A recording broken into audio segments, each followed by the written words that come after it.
extra credit programs that are recognized by the Insurance Services Office. They rate your fire department and your fire response. They give 5.5 points extra credit for these programs. So if these programs are in place, that gives the fire department 5.5 points extra credit out of 100, which could lower the ISO rating from maybe from a 6 or a 5 to a 4 or a 3, which reduces insurance. Well, that's an unseen benefit that a lot of people need to understand. Something that we would do, the requirements of it, and we've been here and we've done a hazard assessment. Chief Smith has it, and we'd be happy to send it to anybody else. I have my card back here, but it's a public, and we can share that with you. But we came out and we did hazard assessments. You've got a committee organized, that's great. And you use the assessments to develop a community wildfire protection plan, and we'll talk about that. And you conduct wildfire safety education and cleanup events within the community. This is the tricky part, but 1 hour of volunteer time for each community, for each household in the community is required, and that's to show that you're meeting a goal. And there's no money exchanging, it's just that volunteer time, and that's set at $25 per hour. So if there was 10 homes in that neighborhood, the commitment would be $250.43. So if everybody worked 1 hour, they make that. If they work 1, 2, or 3 homes, work 10 hours, they make it. Okay? Does that make sense to everybody? It's not hard to obtain. One of the things that the NFPA, we would have to break up into neighborhoods. We couldn't do Fairfield Glade as a whole because there are over 2,500 homes. So we would, and it would be hard to have a community wildfire protection plan talking about issues on one side of the community of Fairfield Glade as opposed to the other side because conditions are different. So we would just tailor it, and we would have one master, but we would identify different neighborhoods, and that's what we did in the assessment. We did six different neighborhoods, and we went through and did an assessment for these 6 neighborhoods, but it would be not very difficult to obtain. You get that national recognition. And then each year you would do a renewal, and that would just by doing your yearly volunteer service, if it's getting a renewal each year. Community Wildfire Protection Plan. This is the backbone of everything, okay? It's a plan that's collaborative between fire department, local forestry staff, land managers, community leaders, and y'all. You identify high-risk areas, hazards, and you develop plans to mitigate those hazards. Things that make sense, not things that aren't obtainable. When we look at removing hazardous fuels or breaking up hazardous fuels, taking steps to reduce the ignition potential of homes, education and prevention strategies, everything we've talked about. The way wildfires threaten home, it's not, you see these big sweeping flames on the news, and that's usually that's not how your homes will burn down. I mean, it can, direct flame contact. You want to limit that. That's why we're talking about 30 feet of separation of flames from your home, okay? That superheated gas or flames, they will ignite your home. Yep, they will. Radiant heat, that's transfer of heat by wavelengths. 30-foot separation from the flame lengths will not ignite your home. You'll see these big, intense fires, but they only last for about, that high peak of heat only lasts about 90 seconds, 90 to 120 seconds. Solid wood home, wood siding, solid wood sided home, it would take 5 minutes of that same heat to ignite that home, so it doesn't occur in nature.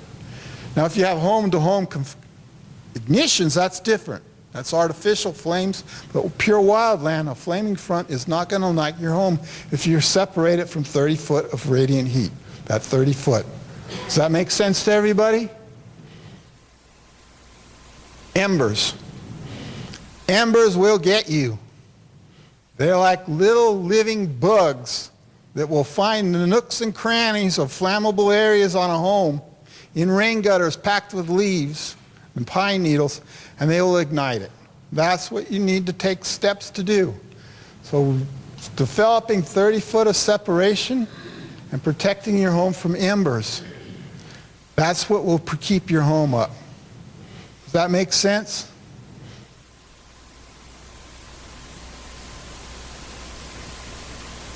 But we need to manipulate fuel, as Jim talked about. And we're not talking about clear-cutting the forest and making things unsightly. We're not even talking about taking trees out unless they're overhanging your houses and that kind of thing. And if it's hardwood forest, I mean, part of Fairfield Glade has a significant amount of hemlock. We would need to limb them up and maybe thin that out a little bit. But hardwoods, they don't carry fire through the crown. It's very rare for you see crown fires in the hardwoods. But they do drop leaves every autumn, right?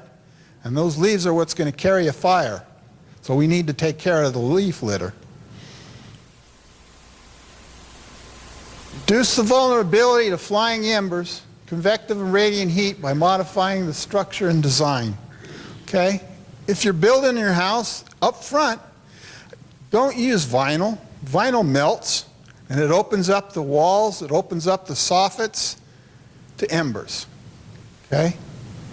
Use a metal siding or a solid wood siding or stucco or hardy board or brick. But wood isn't bad as long as you keep it sealed up and solid, okay? Not the lightweight shingle or shake or anything like that. That's very flammable. And if you don't allow shake shingle roofs, do you? Okay, but Class A roofing, non-flammable roofing, that's ideal.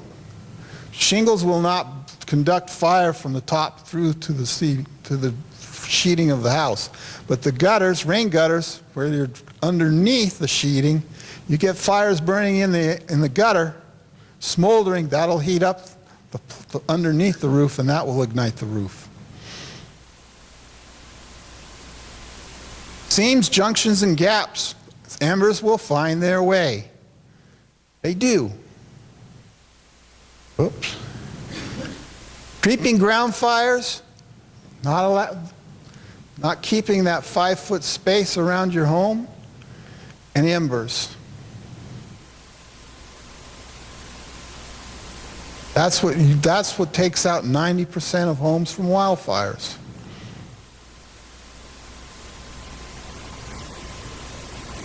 Sure. On that back picture back.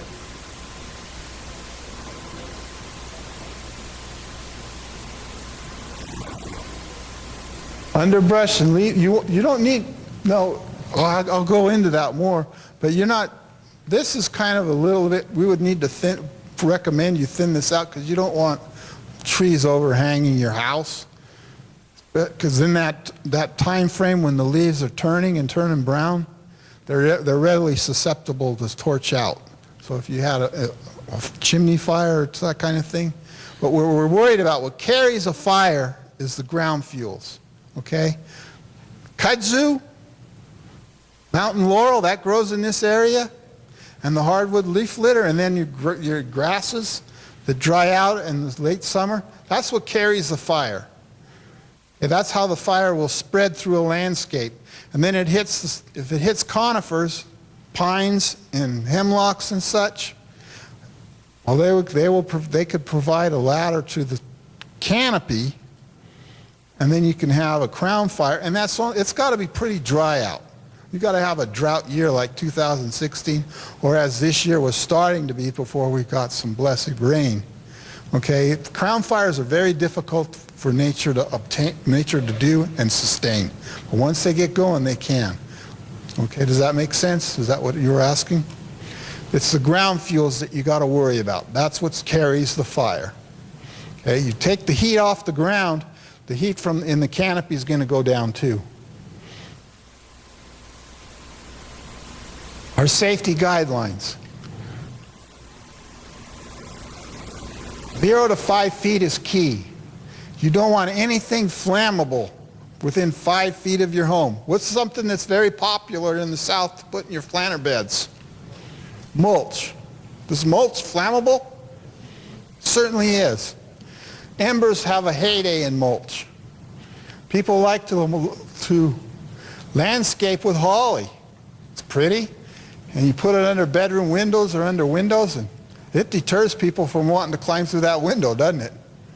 Holly is flammable. Any kind of landscaping shrub you have with a shiny leaf is flammable. That shininess is almost like paraffin. It's very close to paraffin in chemical nature. So what happens is you landscape with mulch on the ground right next to your foundation. You put holly or boxwood or yews or those kind of things with shiny leaves, and the embers can transport up to a mile. Okay? You have a wildfire burning on one side of the area, then you get an ember rain, and those embers are landing in the mulch. And they'll ignite that mulch, and it's just not a big fire, it's just little. But that's all the heat you need to torch out those hollies or those yews, and it's right under your eave. And what did we talk about? Keeping flame contact from your house? That's what occurs. Little things. Things you wouldn't expect, but certainly you could prevent that, right? And I'm not saying to go rip out all your shrubs, but go take stock of them and maybe space them out. Maybe get rid of that mulch and put in some decorative gravel or something. That would be their priority, is getting mulch out of there.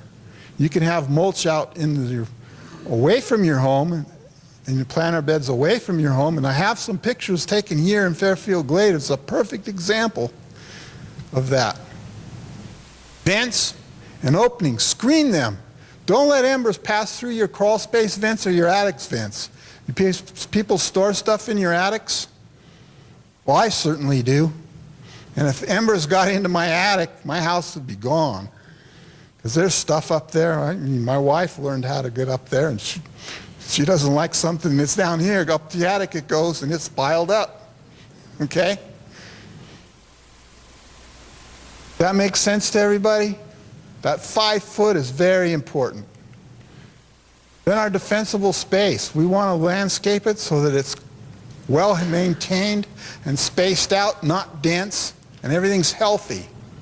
Okay, low flammable species, we have a guide in the back with examples of low flammable landscaping shrubs that you can use. Even if you don't like them, just keep them healthy. Keep them spaced out so that there's not an ignition source there. Keep the wood piles, when it's raining and wet and cold in December and February and January, and it's not fire weather, you can put some firewood next to your home. Okay? But when it's October and early November and it's warm and dry, or in the spring, and things are hot and dry, well, not hot, but warm, and humidities are down, don't have a big pile of firewood on your deck. What's that going to do? That's an ember magnet. It's like mobile homes in Texas. What do you always see about tornadoes and mobile homes? They draw them. Okay? Wood piles draw embers. You're putting it on your deck, that's just going to take your house down. Little things like that. And when you need to have the wood and you don't want to go outside to get it, well, if it's cold and it's wet, you bring some in. Bring it in a weekly, 100 feet, 30 to 100 feet, that's where we want to break up that wildland fuels. And I know that may not be feasible everywhere, but where you can work in a partnership, and I'm pretty sure that the TWRA will work with you all if you need to go out and we'll look at breaking up the continuity. That's a firefighting term. Continuity, if it's all uniform, like a grass field or kudzu, it's fully continuous, that high continuity. But break it up so there's patches. A fire has to work to get through it. So break up that continuity, both horizontal and vertical, so you don't have ladder fuels going up into the canopy. But getting that 30 to 100 feet, so you can't have a rolling fire coming in, you're going to have a creeping fire on the ground. A fire on the ground is easy to deal with, right, Chief? Easier to deal with, I should say. Whereas a fire on the ground and up in the tree canopy is not very easy to deal with. Get out 300 feet, go 300 feet, but you work from the structure out. Does that make sense? You want to protect your home first and then you work out. And I know some places you don't have 100 feet, but go as far as you can. And that's where the partnerships come in. It might be on your neighbor's property, but if you work together, you both get that defensible space benefit. That makes sense? Here's a little graphic where you can see right around the home, defensible space. And then you have shrubs and trees out in here, and then out further out a little bit more. 0 to 5. This here is in Fairfield Glade. That doesn't look bad. That's appealing, right? These are flammable shrubs. Boxwoods, and that's a holly. But they're spaced out, so it would be hard for them to ignite. One thing you want to look at, though, is under the holly, they'll do that. So keep that dead stuff from getting under there. It will be very hard for embers to get in and ignite a healthy shrub like this, okay? But if embers come and they get into this, they will be able to ignite that. Does that make sense? Okay, see, that doesn't look bad. It looks pretty good. Oop. Then they have the gravel up against the house, and they have mulch out away from the house. That's perfectly fine. They have trees. That's perfectly fine, nicely landscaped. This is here in Fairfield Glade, and this is hemlock out here. They went through at the back. This is that defense zone, that 100 feet, and they thinned it, but look, that understory has been removed, okay? And before you couldn't really see out there because it was dense. That 5-foot shrubbery was dense. Well, they removed it. Okay, it takes some work, but there's tools that are pretty easily attainable through grants or what have you to help with that. Those DR brush mowers work pretty good on that kind of stuff. But that looks pretty good. It's very park-like. And that's very fire resistant. There's no way to get fire up into the hemlock canopy. And this is just going to be a creeping fire coming up to your property, your 30 foot, and it's going to go out. It's not going to progress, right? That home is fairly safe. Okay? That is a very defensible home, and that's an example here in Fairfield Glade.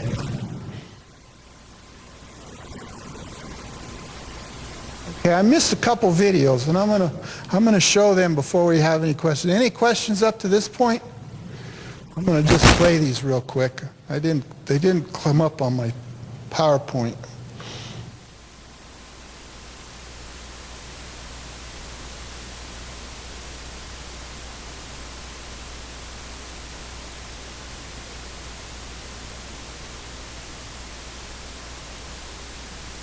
It'll help kind of explain what I've been talking about. Excuse me, bear with me. I'm fairly inept at this kind of stuff. You wouldn't guess it, huh?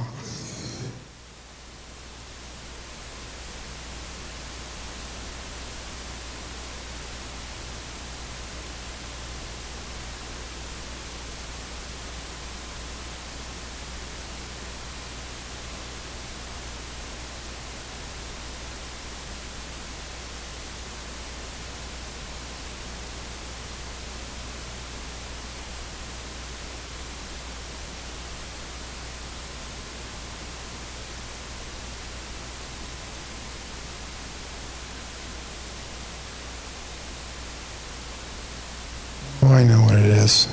I can't believe they didn't come up. Here they are.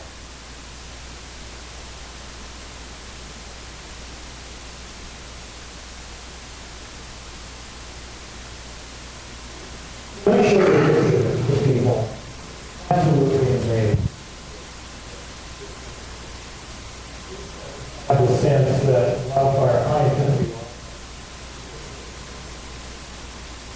absolutely explode now. By the way,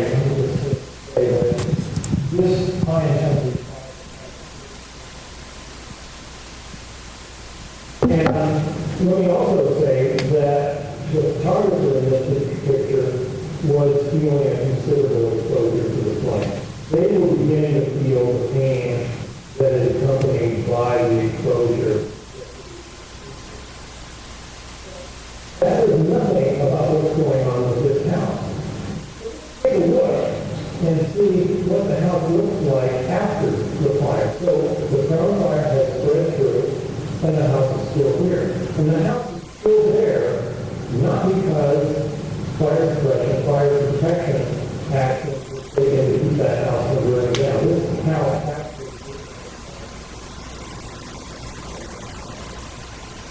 So there's the disconnect in all of this. Well, the disconnect is between what we feel as a person and what it takes to ignite this structure from a flame. What we feel is pain and injury from exposures to heat that is considerably less than what it takes to actually exposures that will produce a second-degree burn on unexposed skin in 5 seconds. Take over 27 minutes to ignite the wood. What that means is that I can get very burned from a fire, and the house isn't even beginning to shock. So what does that mean in terms of our perspective? Well, what that means is that we start paying attention to these big flames, which then produces our perception that, my goodness, how in the world would this house still be here with all this? The reason is because the requirements for combustion that are produced by a flame like that are so much higher than what it takes to cause us injury that our perspective is personal. Our perspective is from our pain and injury, not from the requirements. So as it turns out, we are many, many times, more than 100 times more sensitive to pain and injury than what it takes to actually ignite this house. That means we start paying a lot of attention to flames like this, and firefighters that are extremely effective in igniting the structure from their accumulation and then slowly producing growing combustion on a house that then produces flame and combustion that sustains and eventually destroys the house. It's out of our perspective. Our perspective is on what affects us. The big flame, the big heat that we feel that produces the pain that stresses us is not necessarily related to what it takes to ignite this structure. Every year, 20,000 acres of Tennessee's forests are destroyed by wildfires. And while camping and spending time outdoors can be relaxing and fun, an escape fire can ruin a lot more than just a camping trip.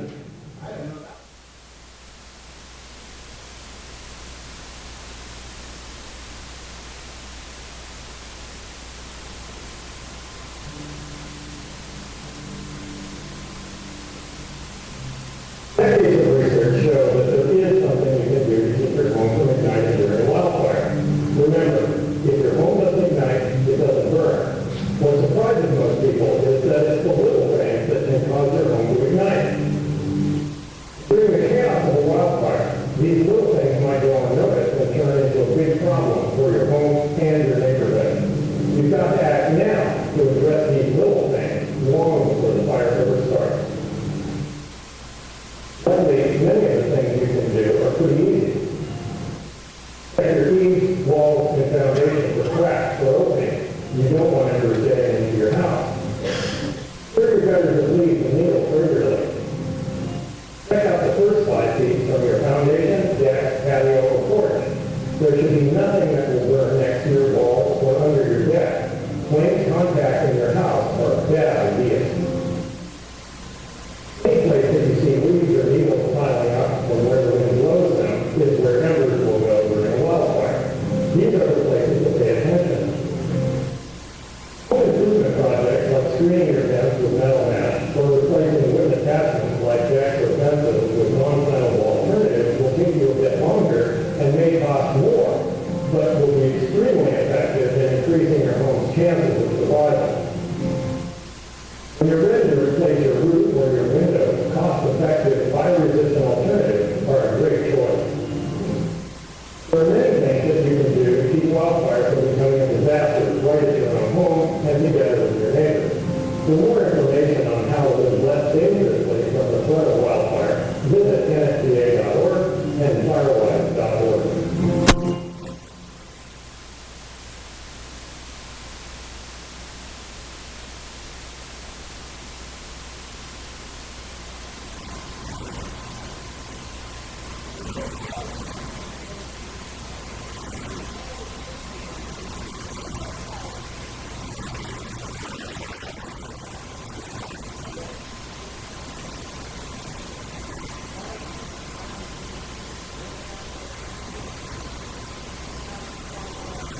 Putting your committee together, that's very important and it's very commendable. And so if you have any questions at all, we'll be here, but I think Chief Schuler is going to speak as well. Go ahead.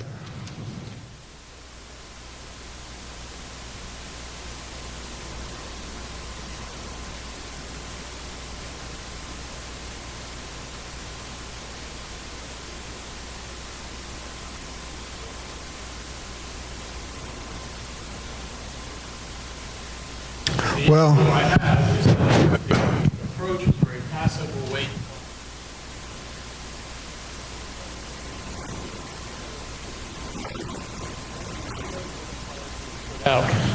It was the number of fires that were being reported across the area that the news station covered. And there was very little that I saw in the attempt to put fires out.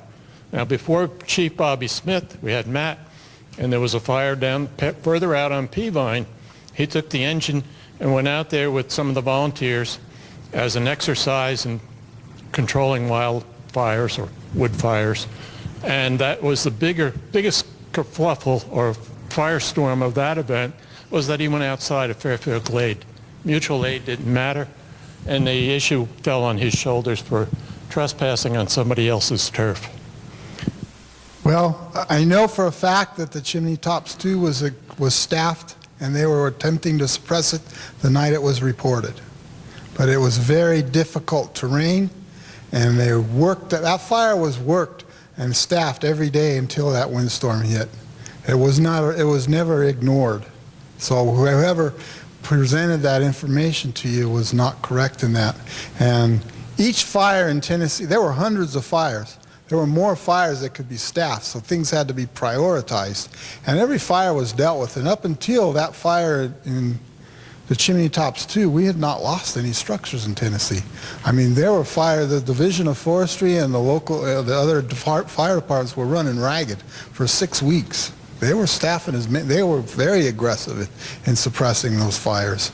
But the Chimney Tops 2, and I went and looked at it after, and it was a very, very difficult place to try and put out a fire. It was almost straight up and down. They worked as hard as they could, and then, you know, timber fires take a lot to put out. They're going to hold heat for a long period of time, stump holes and whatnot, and then you get a wind on it, there's a chance that it'll happen what happened. But they did not ignore that fire. And 2 days before that wind, they had helicopters dropping on it, and there was not a visible smoke on it. So whoever presented that information to you was not correct. Another question I saw?